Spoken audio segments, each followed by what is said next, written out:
you or a segment that we like to call Life in Pictures, and this time it features you, Okay. of course. And we have about 7 pictures that we've kind of got from our team at Getty to give us a Okay. good couple of stories from you and your career.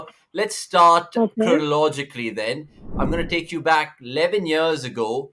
This is Mm. you, of course, that old jersey which we all Yes. love, the old Yes. BDM bat. Veda, I mean, how much do you enjoy playing cricket overseas? Because obviously you're a pro in domestic circuit and whatnot, but overseas tours, which one comes to mind the most? Tell us your favorite away days, please. That is my favorite, one of my favorite away days. I would say my debut, 2011 in England. I think I had one of the great time out there. I batted really well. I scored a lot of runs. Uh, Felt like I was not new to the system. So that was the most amazing days, and I loved every minute of that tour. I still remember. Obviously, debuts are always special, so maybe because of that, that quadrangular series playing against the top team when you're debuting, I think that was really cool. All right, good memories for you. Let's choose something random next. And this picture, because it is a brilliant, picturesque view. And look at how innocent you look in terms of all the other girls out there. How much fun did you have doing offshoots like this? And how fun is it to like chat up with cricketers during tournaments and whatnot? That is my nerd look. When I want to look innocent, I just put on a reading glass. No, I don't have any power. That's just to look innocent, I guess. That was, I remember we were in Opera House before the World Cup started. Australian and the Indian team were invited for the event, and that was really cool. We were made to adopt a koala bears, and I think that was pretty cool. I have, it was nice, kind of nice doing something for the environment, giving back to it. We all remember there was bushfire just before that, and a lot of lives were lost because of that. So it was kind of Australian cricket board to come up with something like that, like a nice gesture, and it was pretty cool to be in that iconic opera house, and you're doing events, you're doing media. There was some events going on downstairs as well. We met some Indian dancers who were dancing some folk stuff, and we kind of danced along with them. And we had separate counters to play games with the kids. So I think when you go overseas, this is kind of something really cool when they come up with events like this, and you get along with kids, because that is where you want to inspire. You want to inspire the next generation to pick up the sport. So interacting with them, it just kind of makes them feel really good about it, and meeting their heroes, whoever it is, and it kind of makes them feel really cool, and they want to be a part of it, and they want to take up sport. But yeah, that opera house was really cool, amazing. Absolutely. Let's stick with the theme of cool, amazing, and down under. And one thing which springs to mind is, of course, this and your experience at the Women's Big Bash League. You were fantastic. Yeah, First and foremost, yeah. what do you have to say about the Women's Big Bash League? How much has it impacted you as a player? And how much of it was fun on and off the field? Give us the gossip, Veda. Uh, Big Bash was amazing. Like to be there playing some international league, you kind of get to know their culture a little bit. Sure, we're very what do you say? We're very quiet. If you are the captain or the coach, only those people talk. The newcomers kind of stay quiet, even if they have any ideas. But when I went there, there were people who were not even in the 15, giving ideas about what needs to be done, and being so open and chilled out about stuff. And that kind of gave me a sense like, wow, this is nice. When you exchange ideas is when you pick up things, and you get to learn new things every day. It doesn't have to come from someone who's very experienced, someone who's a coach or a captain or whoever is in the leadership group. It can come from someone who's just started to play as well. So that was something. It was a little bit of a culture thing which I kind of picked up staying in Australia for a couple of months. And what Big Bash has done overall as a tournament, we're seeing that in the World Cup now. The kind of dominance what Australia is showing. I think half the credit goes to Big Bash, and getting used to that situation where you're under pressure and you kind of learn what to do next. So Big Bash has played a big role in the growth of Australian women's cricket. So I just hope that something like that start soon for the Indian team as well. Something like an IPL pretty soon. And that leads me to my next question perfectly because look, the last time something of that sort happened, you are donning that velocity kit.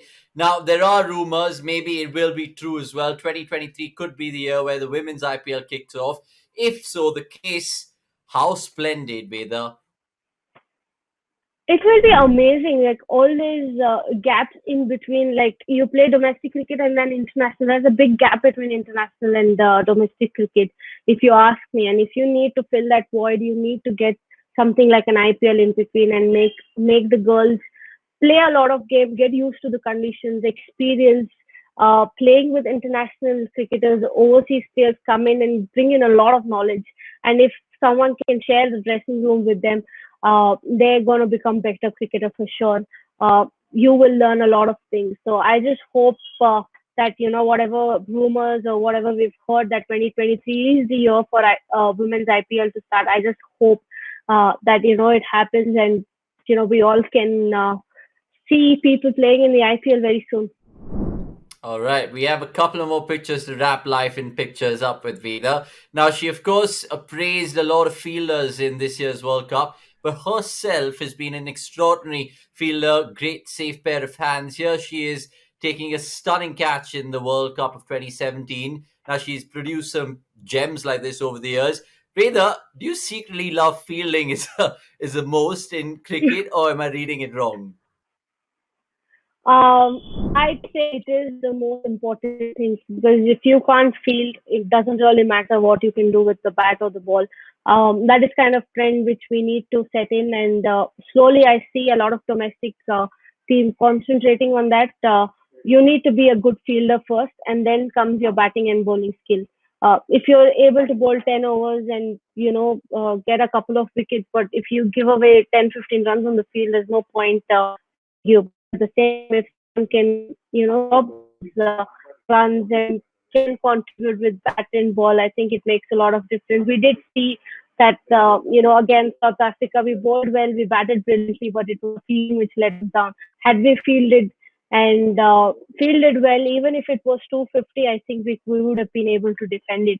So I feel fielding is something which is really really important, and I feel and I hope that a lot of people take seriously and work towards their fielding. Are you there? Yeah, Veda, I'll repeat that.